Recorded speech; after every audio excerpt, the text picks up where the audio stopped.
Yes, I have been resurrected from the death and now I'm back with a new DISLYTE video for you guys. Before we jump into the patch notes, I wanted to mention that the last couple of patches we got very lazy preview trailers. This time around we are getting no trailer, just as a little fun fact on the side. Now let's start talking about fengxun. Fengxun is an offensive support who can provide all allies with different buffs. Over time he can enhance all allies using his zone. It's a wind 5-star spell. A lot of people thought he might be a shimmer because he's the brother of Nusi, but it's not so. He's a wind esper. Ability 1 is very basic. He deals damage, scales with attack and HP, and also heals the ally with the lowest HP by a percentage. Then while he has Marshwind, which is a effect of his, he gets critical hit, so probably you don't even have to build him with crit rate at all. His skill 2 is basically a AoE that inflicts defense down, is also a crit hit with his Marshwind on, and deals extra damage. And his S3 activates the Marshwind for several turns and he gets stacks. Quite interestingly is we get no information here, like we don't know what the Heaven's Wheel does, we don't know what Chakra Strike, no, that's the ability too, but we don't know what it does, and we don't have the resonances for him. I already skimmed through it. Like no information at all about that. Then we have Yelena. It's a new 4-star shimmer, which is an AoE damage dealer, it seems like. Her S1 is just attacks an enemy one time and inflicts a buff blocker. And if the enemy has Promise Breaker debuff, which is a Silverum debuff, Yelena gains attack up and crit rate up before attacking. Skill 2 is a passive effect, inflicts 1 stack of Promise Breaker on enemies whenever they receive healing. So basically, whenever an enemy gets healed, they get inflicted with this debuff and they will be targeted by Yelena. And if it reaches an exceed amount, Yelena performs a pulsed attack, and Promise Breaker amplifies the damage, reduce crit rate when attacking Yelena, so increases her own survivability basically.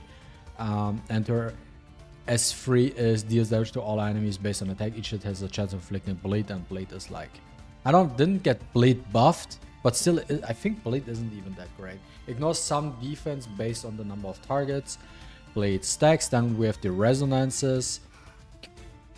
Increased stats, right? Increased damage, and R6. A new effect has been added. When Espers fall, Yelena dispels all her debuffs and recovers HP. If the fallen Esper is an enemy afflicted with Pinky Promise, Yelena transfers Promise Breaker to another enemy. This is interesting. So basically, when an Esper dies, she gets like all the, like, if she has debuffs on her, they are dispelled, and she heals herself, which is quite interesting. And she just transfers kinda similar to what's her face again, Embla,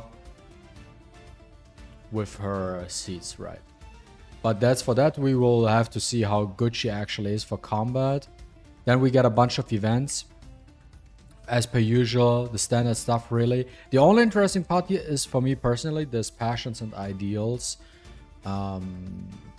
event, because at the end of that we are getting a Clara skin, Red Blooms. But since we didn't get a trailer, we don't know how it looks like, so we have to wait and see. Hopefully it looks great, because Clara is one of our beloved Espers, right? And she well deserves a skin.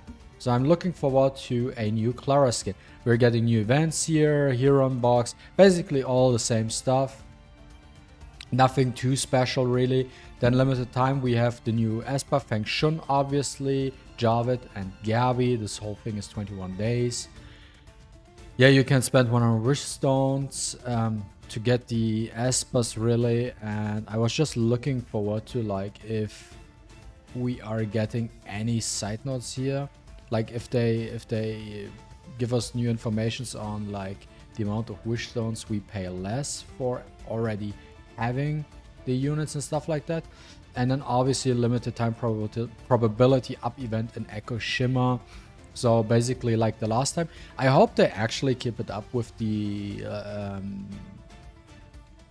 Echo Shimmer event, or not really, but in general with the Shimmer pool banner, that you can just basically choose whatever Shimmer you like to have, pick it up, and then you just pump all your Shimmer records into it, instead of just waiting half a year till your XUN pin or your Anna or your fengxun shows up into the Echo, so you can actually start using your Shimmer records. I think this should be kept as is, because I feel like this is good. Then we have a couple of adjustments. Card pool improvements. Resonance stones will be added after the update in the limited time pool, and resonance pool. Drawing Espers consumes resonance stones. If you already have Espers, you can also exchange wish stones for resonance stones. We will see how this works. I feel like it's good. I think it's not bad. The question is, how do we get those? Because, you know, we complain a lot about resonances and stuff like that. So getting an extra resources to actually get resonance, so we can make a distinguish between, okay, we use our wish stones to get a new Esper, for example, or an Esper we don't own, and then we use our resonance stones to reso them up, right? I mean, Hilda R6, Leon R6, you know what I mean? And I hope they include Shimmer legendaries. I doubt it, but we can hope for the best, really. Then some system up improvements, really nothing too special. Rival runes, still such a stupid system no one asks for. They then did some adjustments no one really cared. But now here comes a little bit of something interesting, guys. It's the dividend improvement for UNAS and Bonnie. So what they did on top, what the old effect does, the new effect is so basically it's at the start of our round has a chance of granting the bearer immunity for 1 turn. What it really means is, as soon as you have the card D3, your unit has immunity. So UNAS or even Bonnie has a immunity at the beginning of the turn, which is great. I like that. I like that small buff to UNAS, because that means you can now build, if you have him D3, you don't need an immunity set to counter maybe Hildas, and actually UNAS might be a great way to counter R6 Hildas, because of his ability now. He starts with immunity in his first turn, right? And then you can use his S3 to buff up your team and give everybody else immunity, so you are not required at all to bring immunity against a R6 Hilda, for example, because your UNAS already starts with immunity and he's the fastest Esper in your team, and then he just gives everybody immunity and you're good to go, and you don't have the requirement to need a very fast light set, which is also tough to get, right?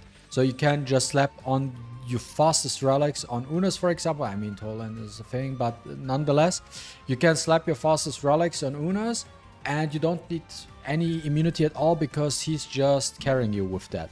So, and that's for the patch note, guys. Thanks for watching. Hope you enjoyed. Leave a like, leave a comment, as well as if you didn't subscribe to the channel, feel free to subscribe as well. I will start uploading Tekken 8 content, by the way, if you're interested, starting on Friday, because it will be released on Friday, and I'm looking forward to playing this game a lot. Thanks for watching, guys. Deuces.